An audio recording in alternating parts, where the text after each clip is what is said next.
పరమశివుడు పార్వతీదేవితో అంటాడు, ఓ పార్వతి, కాశీ పట్టణానికి ఉన్నటువంటి వైభవం ఏమిటో తెలుసా?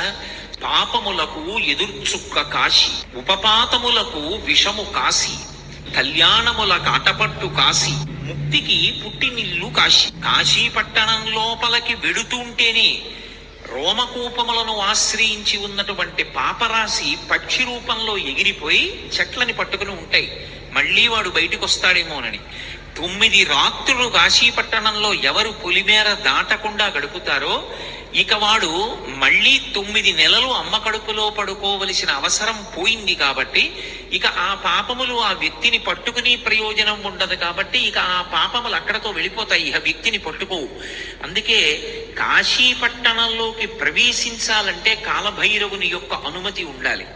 అటువంటి వైభవం కలిగినటువంటి కాశీ పట్టణం పాపములకు ఎదుర్చుక్క కాశీ.